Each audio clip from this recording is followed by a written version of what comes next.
No days off, no days off. Mind on my grind, so it's no days off. Welcome back to another episode of No Days Off Boxing Podcast. Who we got here today, Kendall? Yo, we got my boy Tyrrell Herndon. He's a heavyweight fighter. He's one of the best coming out of this area. And I mean Central Texas, San Antonio, Austin, all of that. Killeen. And he's one of the top ones. But who is he fighting, though? That's really important. Who's he fighting? It don't matter who he's fighting because he's going in there to win, right? Going in there to handle up. But he's fighting Deontay Wilder, as I'm sure y'all know. So we're going to talk about some of the stuff that you're doing to prepare for that fight, some of the things that you might be doing differently. But first, let's just start off. How'd you get into boxing? I mean, you know, with Texas, you know, football is religion is king. So that's where my background was. And I used to have a roommate that's about Wilder's size.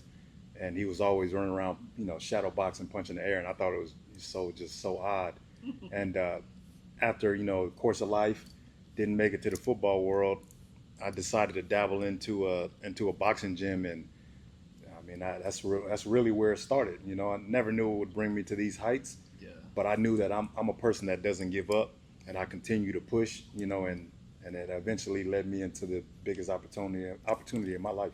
I love that. So had you been into fights, like street fights, prior to boxing? Oh yeah, for sure. So I knew I had them there. Okay. But I knew I had them there, but I never would think that I would clean it up and do it on a professional level. Yeah. But and yeah, it's different.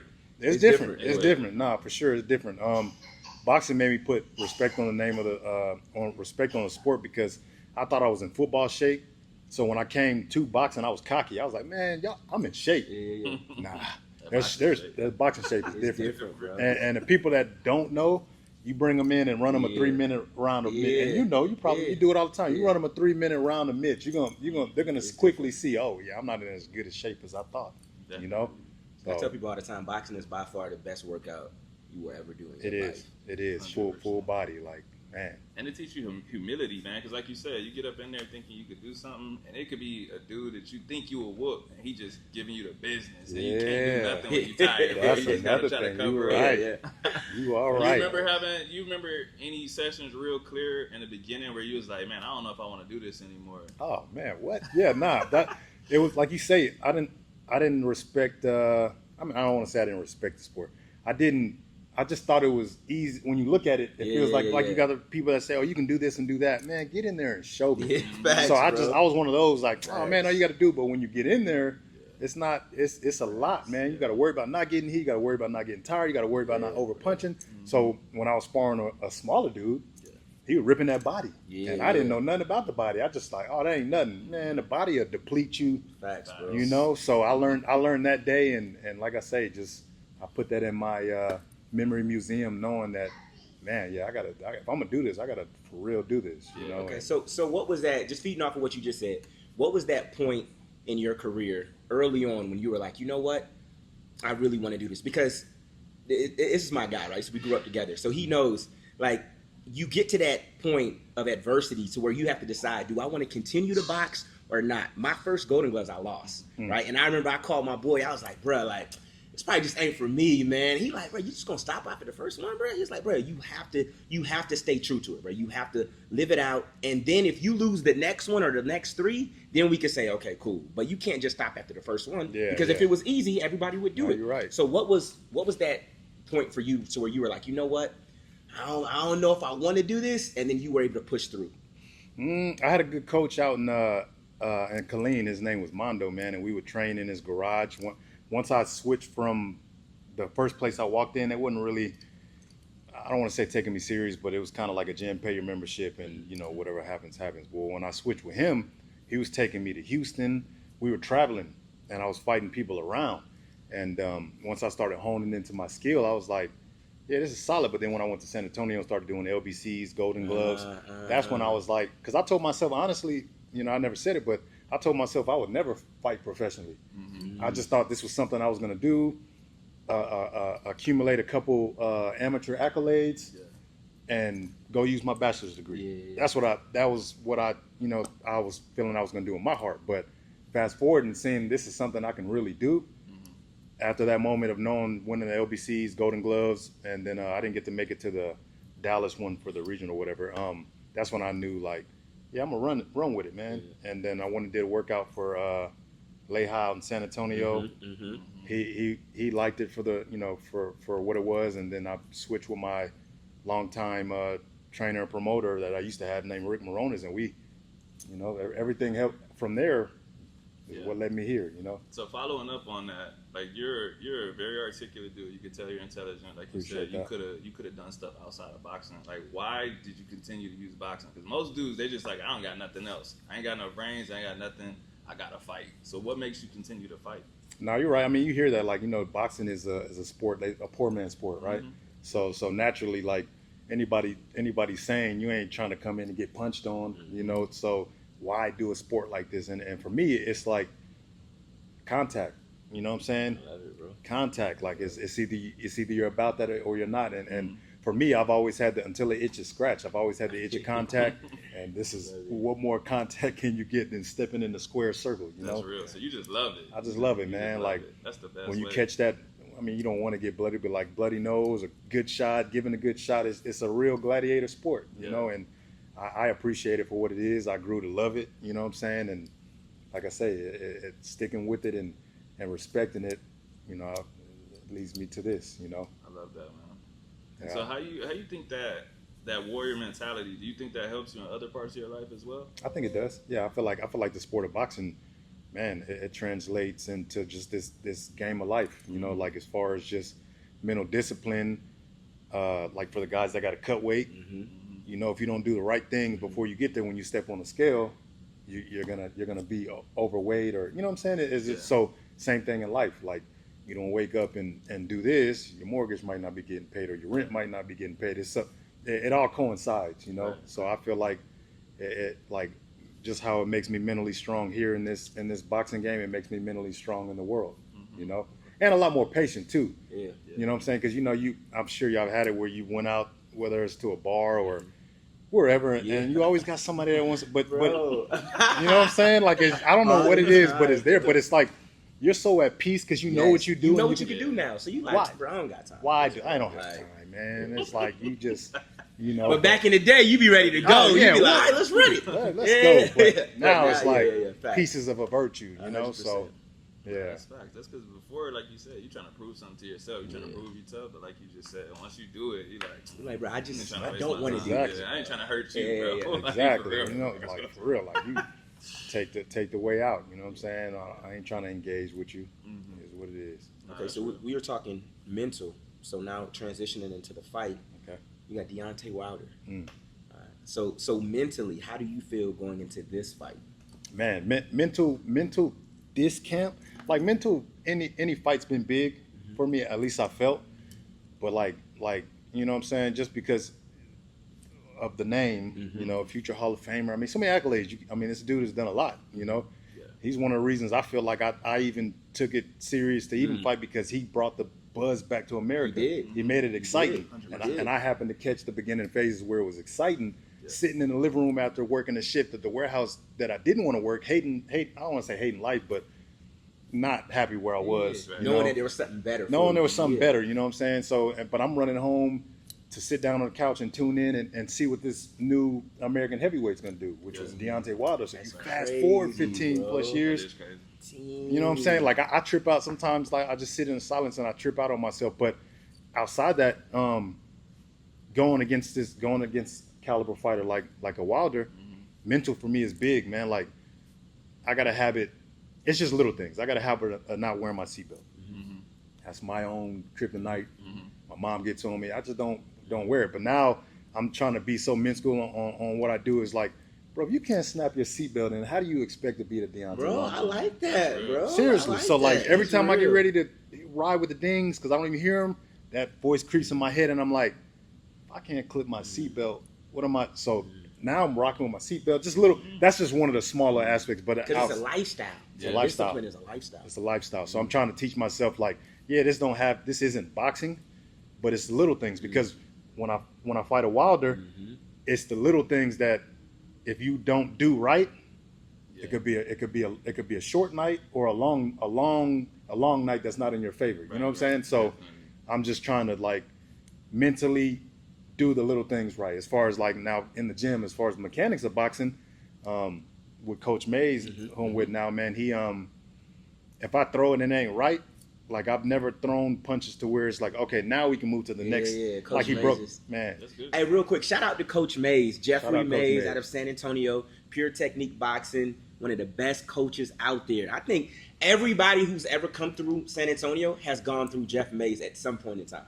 He's one of the best, so shout out to the GOAT. Yeah, he's solid. He like you said, man. He definitely that's a true science. That's a true scientist of the sport. And man, like I say, from footwork to when you throw a man, it's just, man, he broke me down to where it was like, facts. wow, man. Facts. You know, so like that's why I'm going into this fight. I'm extremely confident because it's like things that I beat a lot of guys off of athleticism.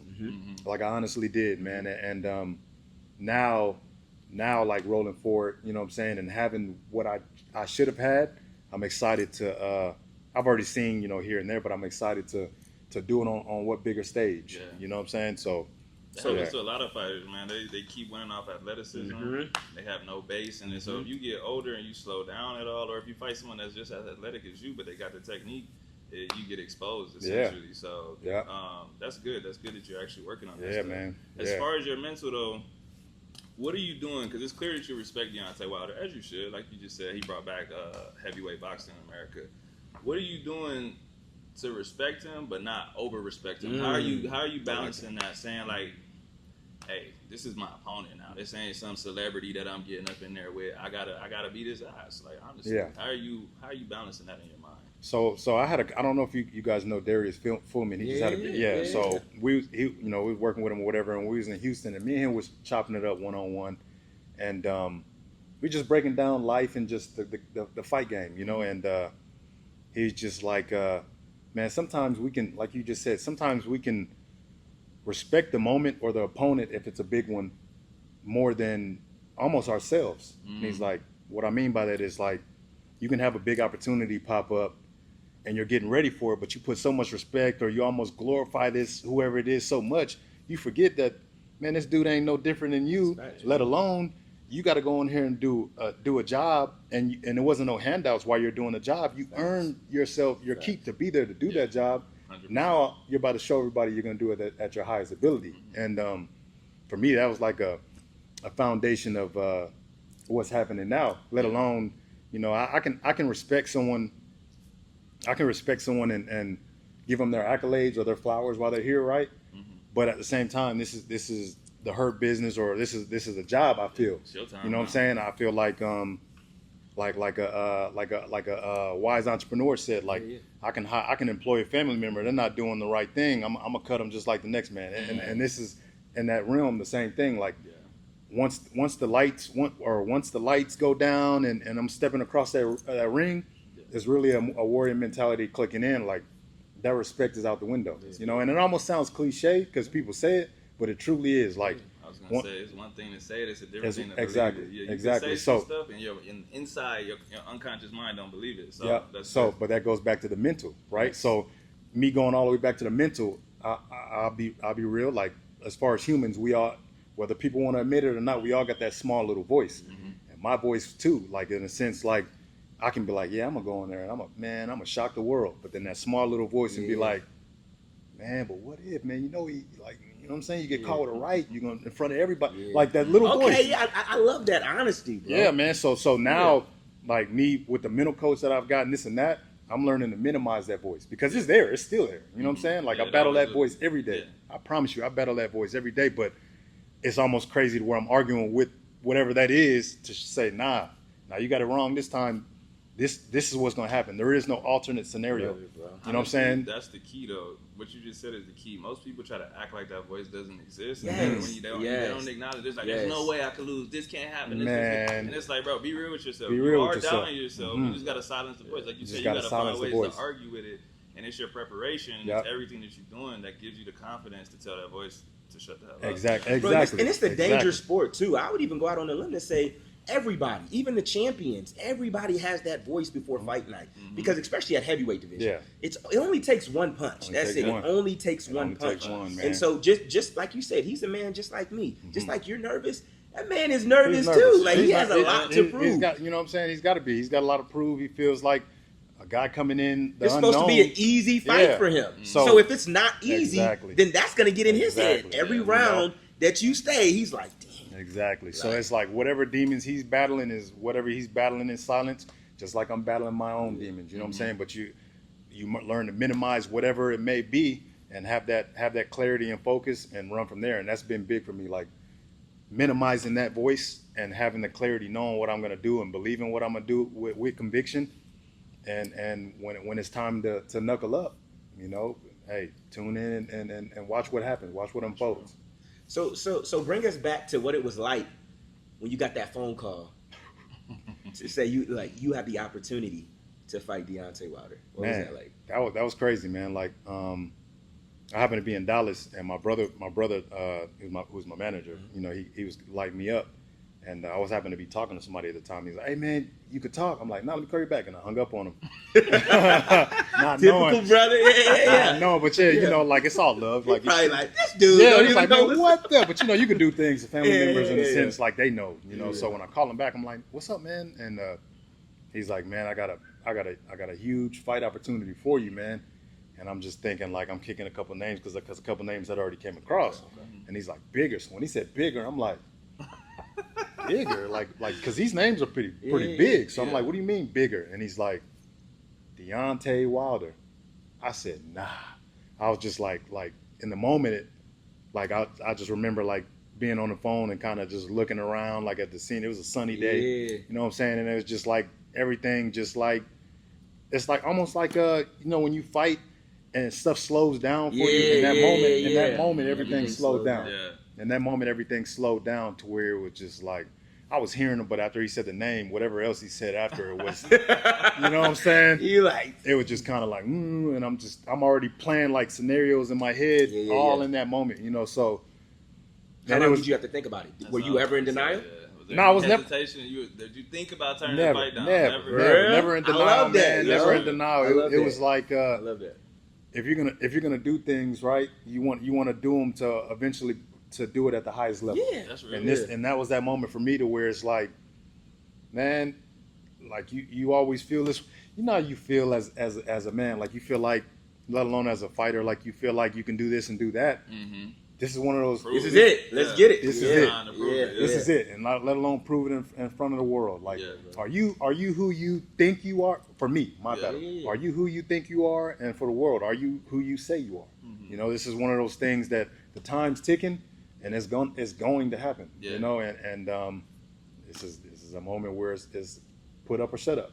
You know, that's real. Yeah. So like it was a surreal moment, man, for me, and I, like I say, I always got to give glory to God in that moment, because a week before that, I was calling my brother, telling him, I turned around from the gym and I was telling him that, like, man, what am I even doing this for, man? I've been rocking 10 years as a pro. Where's my huge, like, opportunity that I can seize? And he's like, nah, that ain't you, man. Like, just reset. So real, I reset and I come back the next week and I get a call of a lifetime. If that's not God letting me know the faith of a mustard seed, then, you know what I'm saying? Exactly. So that's what I took from it, man, and you know, I'm always gonna give him his glory, and it leads me here, man. I can't, like I say, even these conversations with y'all, man, to be able to hear and sit here and talk boxing with y'all, a sport we love, I can say collectively, and being able to do it in this manner, man, it's all a blessing, man. It's all a blessing.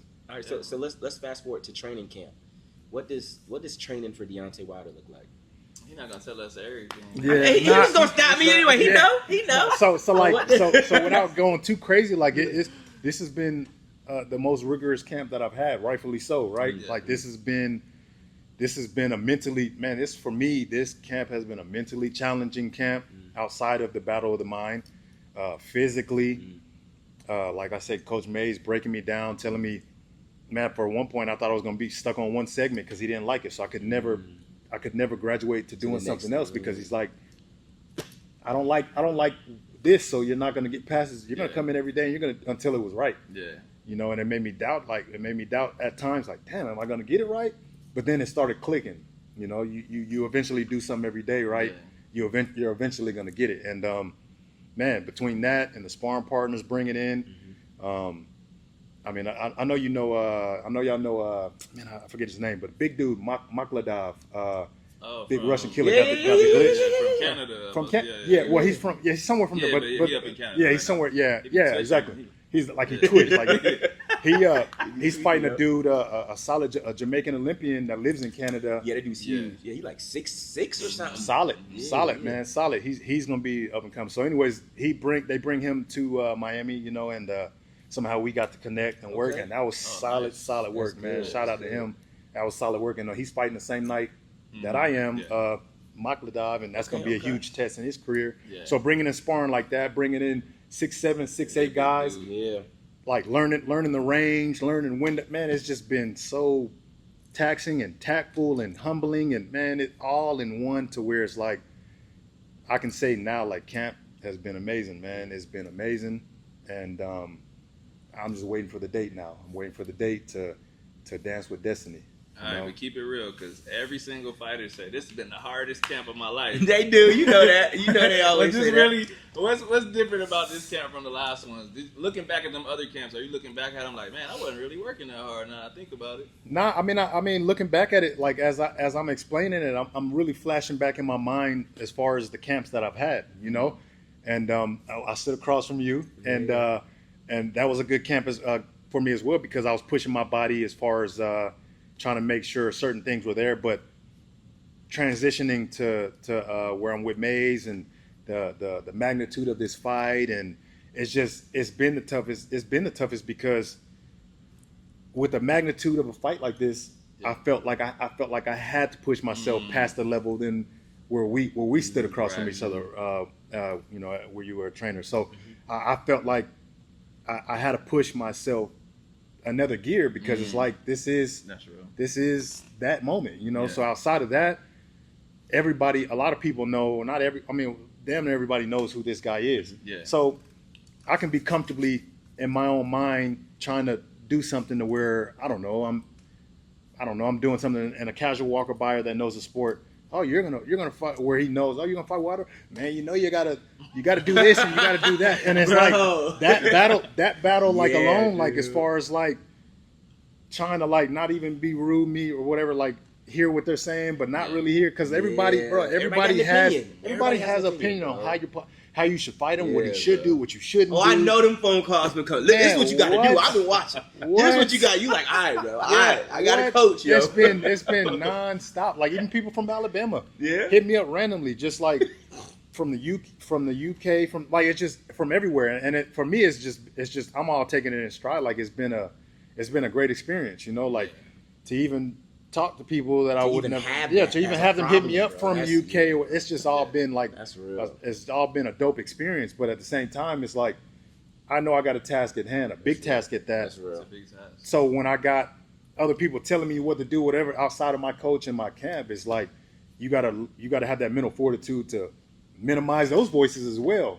You know what I'm saying? Or somebody might come and say some stuff where you're like, dang, and you want to take that little gem and store it. So it's just, it's like I say, that in entirety is why this has been outside of physical, into the mental, one of the hardest camps, I feel, because so much has went into it, you know, and to finally get to a point where I can say like it's all in control, in my control, like that's you know, that's why I give this camp the legit stamp of the hardest camp has been, you know. That's what's up. And rightfully so, it should be.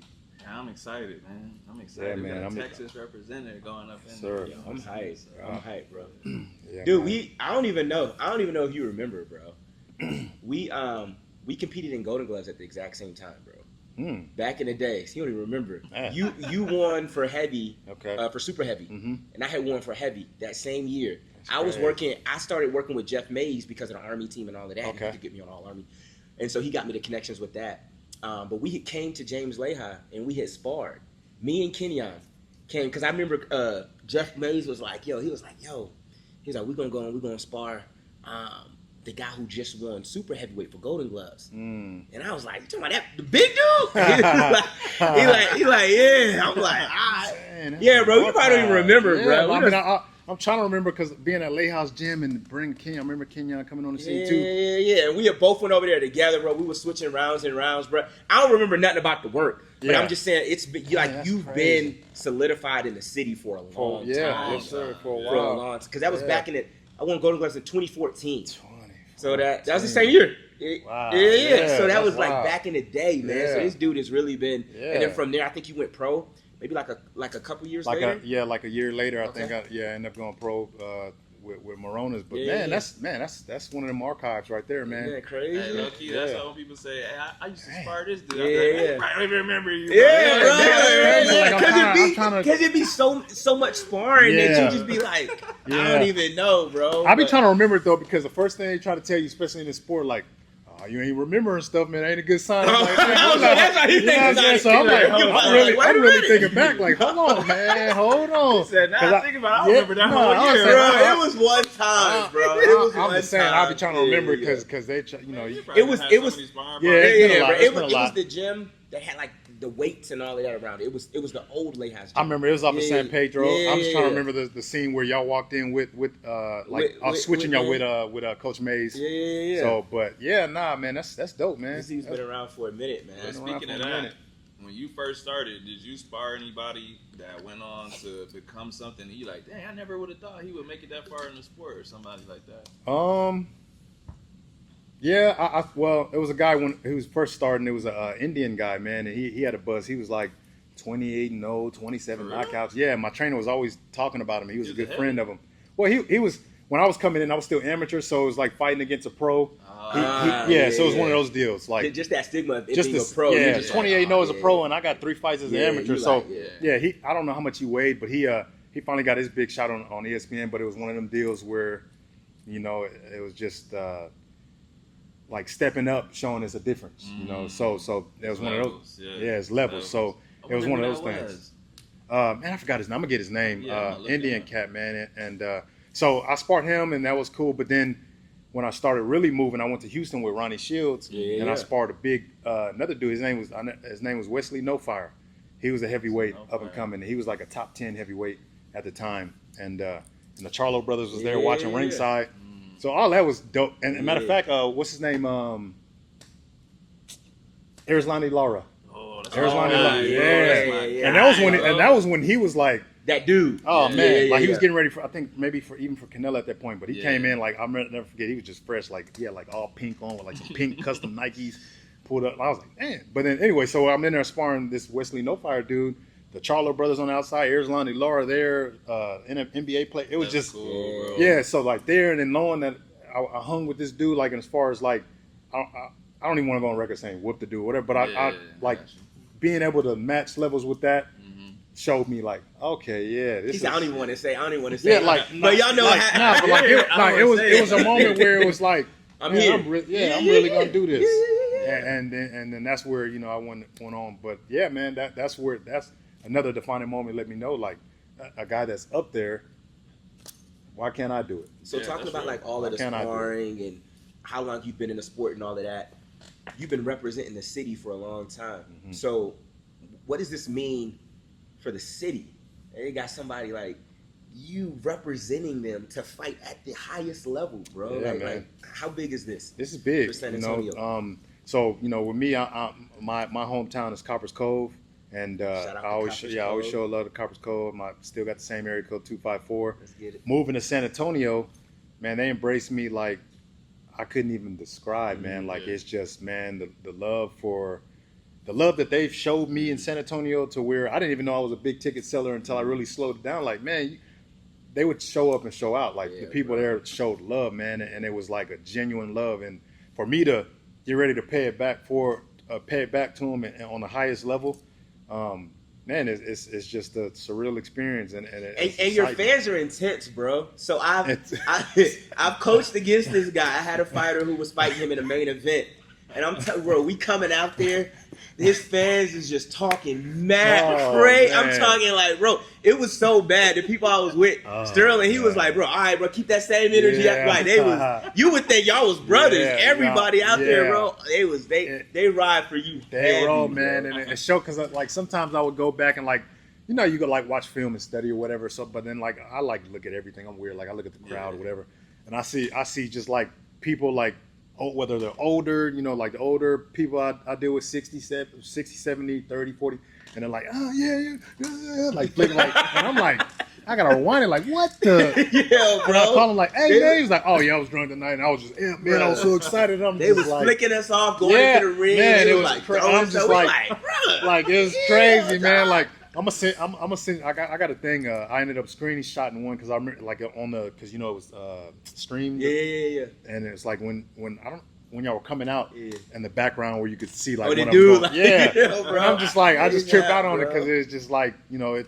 Outside of that is like being that passionate towards someone that's came here and did the sport the right way, and you appreciate them for it. You know, so if y'all think people are only watching this for Wilder, no, bro. This dude has a serious fan base behind him. Dude. It's love here in Central Texas, man. And like I say, my gratitude goes back to the people that just take their time out of their schedule to admire it or support it, you know what I'm saying? And I think sometimes maybe people at the high level forget that, but you know, I'm one that'll never forget where he comes from. I'm one that'll never forget the gratitude that I have for. And the same way I talk to you today is the same way I'll talk to you tomorrow, straight up. So, yeah, man. But this is a great opportunity for me to man, just etch my name in history. Clear the slate of anything that may have happened in the past, and double down and continue to show my worth as time goes. You know. 100%. Yeah. So fast forward, you can't look past no fighter, of course. We know that. But you win this fight, June 27th. You win this fight on June 27th. What's next for Tyrrell Herndon? So that's been a popular question. You know what I'm saying? Like naturally, like. You do the unthinkable from the boxing eyes, the boxing community, and the standpoint, right? What's next for you? And I'd be a lie if I didn't say that my mind would try to dabble in the what ifs of what's going to come next. But I almost treat the thoughts of that like the small voice, and I minimize it because I'm like, bro, you got such a big task in front of you.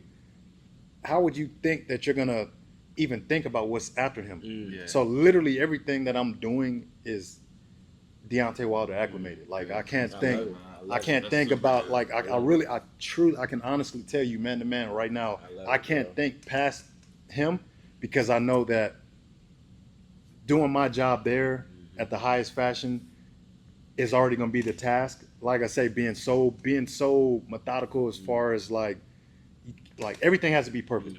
Even though I know you can't be perfect, but everything damn near has to be perfect because the person that slips up and makes the mistake is with a puncher like that. And I feel like, which I don't feel they know, but I'm a puncher as well. So I feel like the person that makes that mistake is going to get capitalized on. So that ties back into me wondering who I would have next after him or whatever I'm thinking. That's me making a mistake in that instance. So I agree with I don't even dance with the thought. I don't dance with it too much to where I can tell you, man, I'm thinking about, you know, this and that because it's just I'm so locked in on this dude that the moment that I handle up and get my hand raised, then maybe those flood of thoughts will come, what's next, whatever, as I get ready. But right now, I'm sleeping, you know what I'm saying, whatever else, Deontay Wilder, you know. Yeah, because ultimately it don't matter, man. As long if you pull up and all your energy is focused into that and you do your best, win or lose, like your stock's going to go up, so you're going to get opportunities anyway. You know what I mean? And if you look too far into the future and you don't fight well, that's going to haunt you. Exactly. You're going to be like, man, I should have put all of my thoughts into this. So I think you're doing it. So I don't have no excuses, man. I know that all my thoughts are there, and it's a matter of these, you know what I'm saying, getting out there and doing what I've been doing, what I've been grooming to do, you know. So I'm excited, man. I'll sit there. I'm excited, dog. Like I sit here and as the time is dwindling away, it's just like and as it gets closer, it's becoming like even more and more frantic and real. Like on a call here, like, hey, you got a call with ESPN. You know what I'm saying? Hey, you're gonna be doing this. Hey, they want you to do this, and like, okay, your tickets are confirmed. This and like now it's like really heating up. Yeah, I'm really so exactly. Yeah. So like, and then you see like you can I can randomly be doing something, then I see that just come across. I'm like, dang, like, you know what I'm saying? Have you thought about turning off your comments? Man, I have, but then it's kind of like people are gonna say what they're gonna say. Because you know, as the fight gets closer, it's gonna get. They're gonna. So this is one thing I have done. Okay. Like if it's something I might have put here, I might go look in the beginning. But like, right now in this phase, I'm staying away from comments. That's real. Because it's like this. Bro. Like out of maybe 1,000 comments, I might have 100 people that are just on some positive stuff.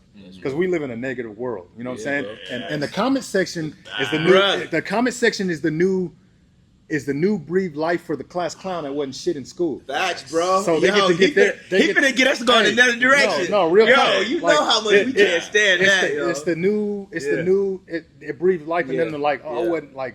I can still be that. Yeah. Let me get pinned by saying the funniest, most craziest. So I stay away from it, man. And it's like, I'm focused on the task at hand. About boxing. Bro, you know what I'm saying? That's the cat. I just feel like they just be forgetting that people are human beings. Exactly. And that too. You're really a dude with a family, bro. Yes, like you comment stuff like, I hope this dude dies. In Yeah, the ring. exactly. Like, And it's like, crazy. what? Like, so it's like, why even give that any energy? Because I'm protecting energy as well, right? Mm-hmm. Why give it any energy? I'd just rather stay away from it. You know what I'm saying? And I remember my brother's like, because my brother, man, I feel like he's one of the ones on the gram or whatever that he's on everything. I'm like, man, how did you get here and like this and see? He sees everything. Your brother be on go, yo. Man, I'm just like, yo, your brother ride for you, dog. No, for real. So it's like, outside it's like, I tell him like, I don't want to know nothing about. That's real. You know what I'm saying? Let me just focus on that. Whatever's gonna be said is gonna be said, and it is what it is. At the end of the day, I got to get in there and knuckle up. You know what I'm saying? And glove up. So, all that chatter is just that. And I really don't give it none of my energy. I'll be real. Yeah. So we don't got too much time. Like you said, you're a busy man. You got a lot of interviews lined up, a lot of training, a lot of stuff you got to do. But I do want to get to know. I want the people to get to know you a little more. All right, because everyone's talking about you and Wilder. Let's get to know you. So, what do you do outside of boxing? So when you're not boxing, what do you do? So outside of boxing, man, I learned. Like I said, I went and got my bachelor's. I never really used it because criminal justice. So, bro, for real, same here. Justice, you know what I'm saying? So I figured that was such a broad. It was such a broad. It was such a broad space to where like you can find a job and on that. So I never used that. I went into the warehouse world, and I was just like, man, the world of logistics is crazy. Yes, bro. Everything you got on and you see came off a truck. Yes. Everything. So I was like, as I'm doing this job at my highest ability, right? Because I treat it like anything. Like I try to do it. Either I'm gonna do it or I'm not gonna do it. I'm gonna do it or not gonna do it. Nothing's mediocre, right? You try to do it. So as I'm doing it, fulfilling these needs for the company, I'm just like, wow, man, like I can do this. Yeah. So I silently, because I started learning, like sometimes you can't let it's one or the other, but sometimes you can't let your left hand know what your right hand's doing. A lot of times, a lot of my blessings would get ruined because I think I was so excited. I was telling everybody, and it would always never happen. So I said, you know what? After hearing one of these gurus that passed through I was like, you know what? This time I'm gonna shut up and just do it. So I silently went and whatever it took 401ks, and I started my own logistics company. Nice. And man, it's been a blessing in a sense to do it on my own. Myself, you know what I'm saying? And I've been doing that for 10 plus years. Two real logistics, like you said, TR, but I've been doing that, and that's what I do outside of boxing. When my brother called me, I was in Dallas trying to work on a contract, so I was doing that. And something great for me is a lot of people that are trying to find their own entrepreneurship or whatever, like they would come under my wing. I would work them, train them, or whatever along the way, and tell them like this ain't just a job. This right here is like a internship to having your own. And they're like, damn, I never thought of it that way. I'm like, I know you're never gonna take. Yeah, you know what I'm saying. So a lot of these dudes went off and became their own successful contractors. Nice. And but that's what I do outside. I'm glad you said that because I wanted you to say that, but it's because I really wanted to highlight the fact that this dude is successful. He's a successful businessman. He's not taking this fight for a check. This dude is here to really fight. He doesn't need the fight. He really wants to fight. Come in the fight. Yeah, and that's the difference. That's the difference. So let me ad lib off that a little bit because I would imagine that could be the chatters. Like I said, I'm staying away from the comments. So whatever they want to think, they can think. But I'm not here just for a check. You know what I'm saying? Because I not to make it seem like there's always somebody that's going to have more than you. You know what I'm saying? Comparison is the thief of joy, right? So I'll never compare or whatever. There's always somebody that's going to be doing better.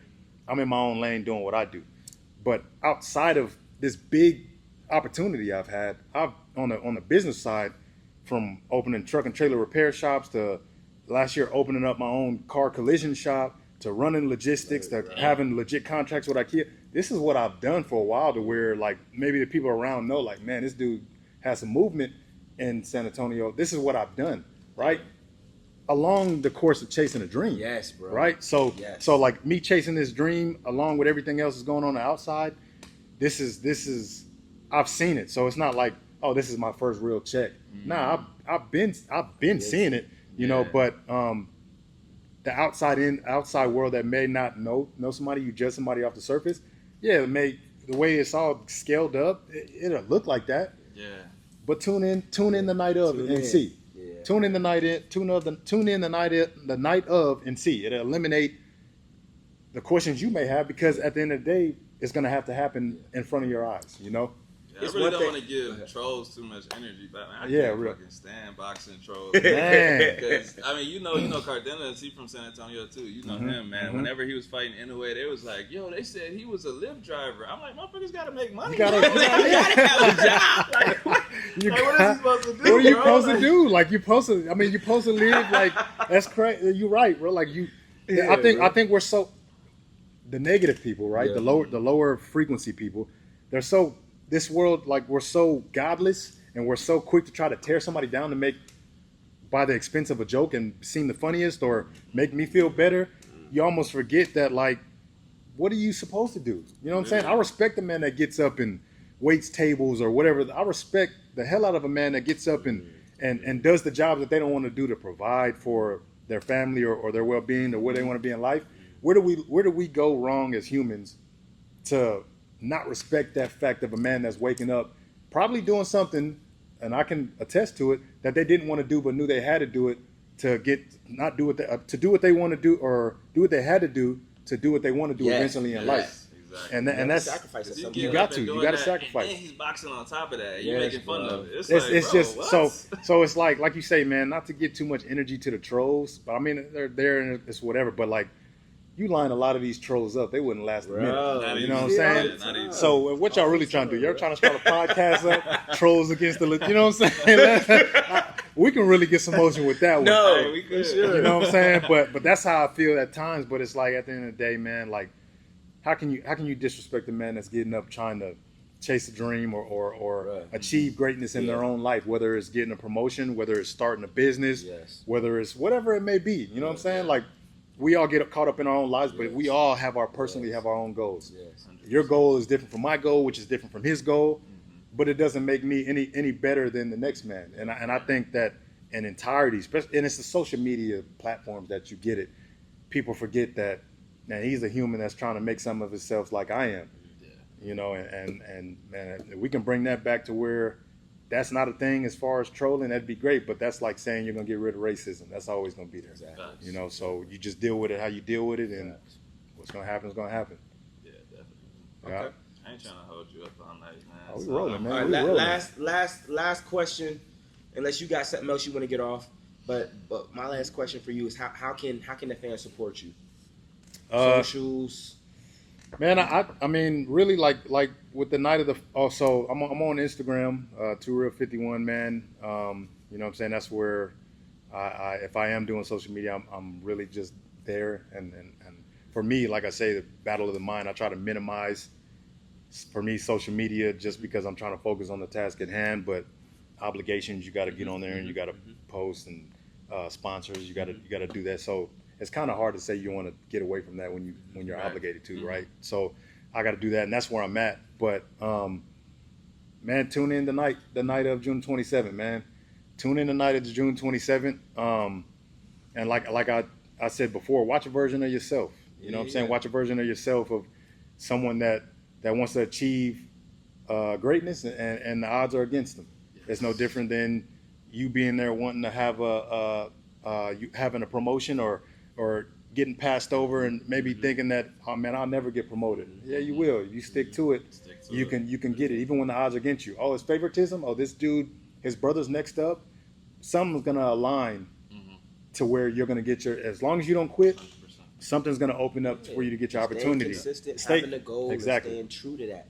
Because it's one thing, we always say boxing is a poor man's sport. It's one thing to have to fight. It's another thing to want to fight. Yeah. And those are because he has a goal. He has a goal, and he's like, yo, I'm not stopping until I achieve this goal. Yeah. And I love it, bro. Yeah. So that's dead on. Like as far as that, man, like just consistency. You know what I'm saying? Like outside, I know you said where they can find me, but I'm just going into the fight. When you watch this fight, I really want people to tune in and know, like, man, this dude's no different than me because I'm not. Yeah. I've literally had my own battles of life, whether it was trying to get a promotion or while I was finding myself in the work world or wanting to start a business. These are things that we do. You know, you got to get out and get a job. Thanks, if you go get a job, you're not going to want to stay at that position forever, especially if you like it. You're going to want to move up. 100%. You're gonna want to start a business if you're entrepreneurial. You got your mindset. So what are you going to do? You got to stack your money at a job that you probably don't want to work to put in to build the blueprint to have your job. I'm that all mushed in one. I've done it. You know what I'm saying? And when I've had the odds against me where people say that, oh, you shouldn't do this or you can't do that and do that, I had to push those conversations out the way and say, nah, like look myself in the mirror and tell myself I could. Yeah. And me doing that through the course of years leads to this great opportunity, you know, and watch it all unfold come to 27. You know? Well, look, I know you ain't remember the sparring, but your brain is still intact. It's still there. Is intelligent. Hey, it's still there. Dude, man. what other boxers y'all know is talking like this, man? Like, I love it. Man. I love how articulate you are, bro. Appreciate I love it, that you really want to make a difference, and I can tell you really look to help people in the sport and outside of the sport with achieving their goals or whatever. So I got mad respect for you, bro. I'm rooting for you, bro. Appreciate it, bro. June 27th, I'm going to be locked in. I'm going to be tuned in. San Antonio's own, Copper's Cove's own. Don't miss it. He's coming to fight. Tyrrell Herndon versus Deontay Wilder. Let's get it. Snow days off. You know the vibes. Peace.